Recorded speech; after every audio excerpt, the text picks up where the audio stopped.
Bulldozer injustice की बात जहां आपने छोड़ी है उससे मुतालिक एक बात तो ये कि ये जो बुलडोजर के जरिए लोगों के मकानात, यहाँ तक कि मजहबी जो मकानात हैं, मजहबी इमारतें हैं, मदारिस हैं, मसाजिद हैं, वो बड़े पैमाने पर डिमोलिश किए जा रहे हैं। और उसमें ख़ास पैटर्न आप ये देखेंगे कि जहाँ मुस्लिम आबादी ज़्यादा है उन इलाकों को ख़ास तौर से टारगेट किया जा रहा है।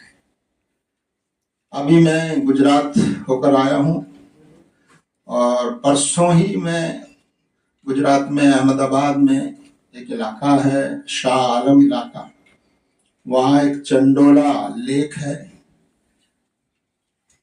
वहाँ तकरीबन 35 से 40 हजार लोग उस लेक के आसपास बसे हुए थे। 20 मई को वहाँ की जो इंतजामिया है उसने वो पूरी आबादी को बुलडोज कर दिया। तकरीबन 40,000 लोग जो वहाँ पिछले 30, 35, 40 सालों से वहाँ रह रहे थे, 2 नस्लें वहाँ पड़ी, उसको एकदम वहाँ पूरी तरह से बुलडोज कर दिया। न उनके लिए कोई इंतजाम किया गया, न उनकी बात सुनी गई, न उनको मौका दिया गया। और इतना झूठ और नफरत फैलाई गई कि कहा गया कि यहाँ पे बांग्लादेशी लोग रहते हैं। ये बिल्कुल गलत और झूठ बात है। वहाँ पर बहुत सारे स्टेट्स के लोग हैं, यूपी के, बिहार के, राजस्थान के, मध्य प्रदेश के, और हो सकता है कुछ बंगाली बोलने वाले वेस्ट बंगाल के लोग भी हों। लेकिन एक नफरत फैलाई गई अपने इस जुर्म को जस्टिफाई करने के लिए। तो हम लोग वहाँ गए, वहाँ उनसे मुलाकात की, उनके साथ बातचीत हुई और कोई वहाँ सुनने को तैयार नहीं। 40,000, 35,000 लोग वो होमलेस हो गए। दिल्ली में भी अभी एक इलाके की खबर आई कि बोगल के करीब जो मद्रासी कॉम्प्लेक्स है वहाँ एक आबादी को किया गया। वहाँ साउथ इंडियन लोग रहते हैं ज़्यादा। इसी की तरह तैमूर नगर दिल्ली में बड़े पैमाने पर बुलडोजिंग हुई है। बटला हाउस में नोटिसेस लगाए गए और पूरा वो किया गया। अभी कोर्ट ने उसको कुछ वक्त के लिए रोका है। यूपी का जिक्र बहुत तफसील से आपके सामने आया है। तो ये जो सुप्रीम कोर्ट की गाइडेंस के बावजूद और खास तौर से आपको इल्जाम लगाकर बुलडोज करते हैं, ये अलग बात है। कहीं कोई कम्युनल वायलेंस हुआ, किसी के खिलाफ कोई शिकायत आई, कोई मुकदमा दर्ज हुआ, एक्यूज है, उसकी बुनियाद पर उसका घर जो है उसको आप बुलडोज कर रहे हैं। सुप्रीम कोर्ट ने वाज़ेह तौर पर ये हिदायत दी है कि ये बिल्कुल गलत है। आप किसी भी क्राइम, अगर कोई क्रिमिनल साबित भी हो जाता है तो उस क्राइम की सजा उसका घर ढा देना नहीं हो सकता। कानून की सजा मौजूद है, वो क्रिमिनल को मिलनी चाहिए अगर कोई क्रिमिनल साबित होता है तो। लेकिन घर जो पूरे घर का है, परिवार का है, आप उस पूरे परिवार को सजा देते हैं और क्राइम की आड़ में देते हैं और कहते ही हैं कि ये इलीगल है। जब कोई क्राइम रिपोर्ट होता है या किसी के खिलाफ आप इल्जाम लगाते हैं तब आप ये कहते हैं कि इलीगल है इसलिए किया जा रहा है। तो ये जो हो रहा है ये बहुत खतरनाक है और सुप्रीम कोर्ट के हिदायत की खिलाफ वर्जी भी हो रही है। तो हम समझते हैं कि आप इस आवाज को उठाएं कि हुक्म जो सुप्रीम कोर्ट ने जो डायरेक्शंस दिए हैं वो उनके मुताबिक कार्रवाइयां होनी चाहिए। नॉर्थ ईस्ट में अभी वहाँ के लोग एक बहुत बड़ी मुसीबत से गुजर रहे हैं। वहाँ सैलाब आया है, वहाँ बाढ़ आई है और अब तक 30 से ज़्यादा लोग वहाँ पर मारे जा चुके हैं, उनकी मौत हो गई है।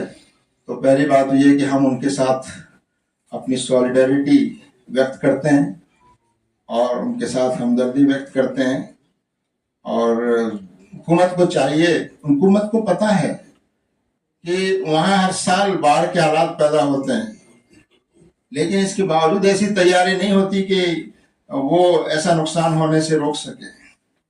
जब हर साल बाढ़ आती है तो ये जो जाने जा रही हैं, ये हुकूमत के मिसमैनेजमेंट का एक वाज़ेह सबूत है।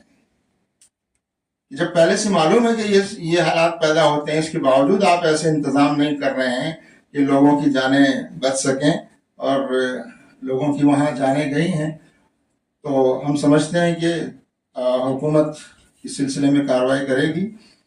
और जिन ऑफिसर्स की ये जिम्मेदारी है इस तरह की चीज़ों को मैनेज करना, वहाँ जो चूक हुई है उनके खिलाफ भी कार्रवाइयाँ होनी चाहिए, जिनकी वजह से ये जाने गई हैं। और इन लोगों को, परिवारों को कंपनसेशन मिलना चाहिए, रिहेबिलिटेशन होना चाहिए, और आइंदा से बाढ़ के हालात को इस तरह मैनेज करें कि लोगों की जानी और माली नुकसान ना हो।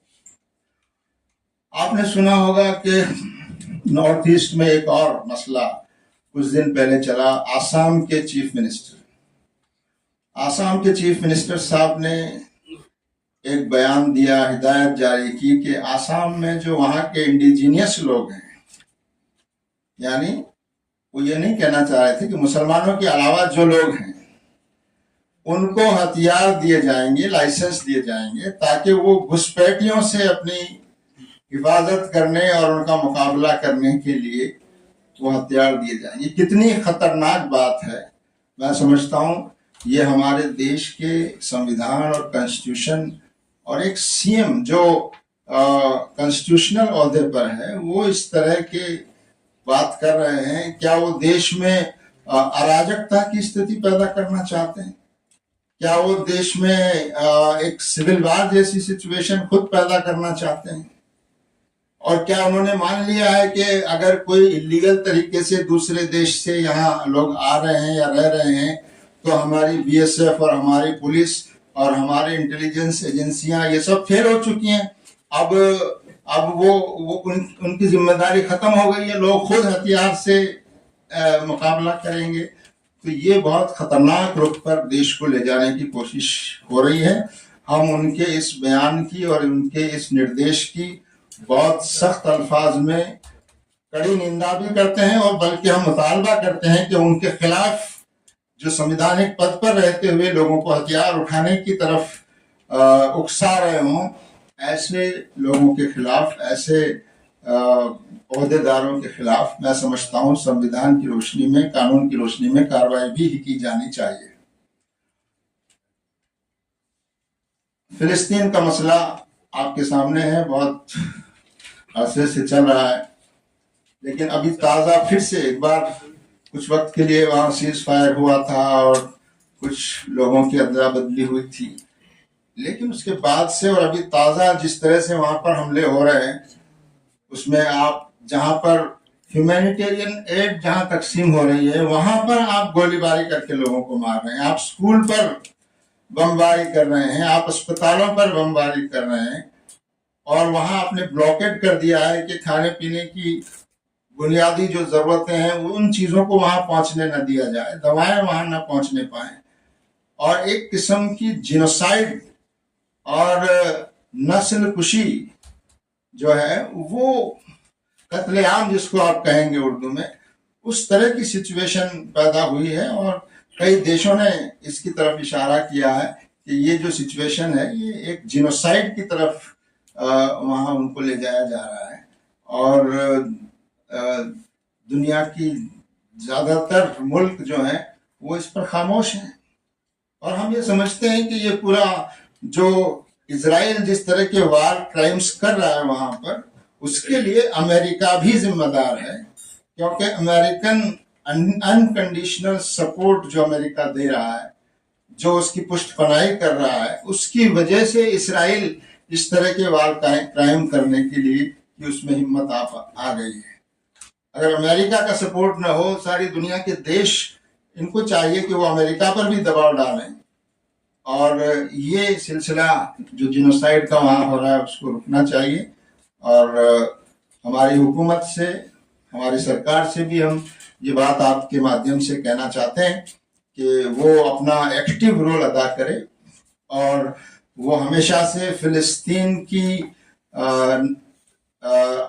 के लोगों की और फिलिस्तीन की रियासत की हिमायत करती आई है हमारी हुकूमत। तो सिर्फ बयानों तक महदूद न रहे बल्कि अपने असर और अपने रसूख का इस्तेमाल करते हुए इंटरनेशनल तरीके पर वो इसराइल पर और अमेरिका पर दबाव डालने की कोशिश करें कि फिलिस्तीन में सीज फायर हो, वहाँ जंगबंदी हो और वहाँ के लोगों के लिए राहत और जो उनकी ज़रूरतें हैं उसका ब्लॉकेड ख़त्म हो, उन तक सामान पहुँचे, इसराइल को हथियार देना अमेरिका बंद करे और वहाँ ये जो सिलसिला चल रहा है इसको रुकना चाहिए। जमात इस्लामी हिंद आपके माध्यम से ये बात सरकार तक भी पहुँचाना चाहती है।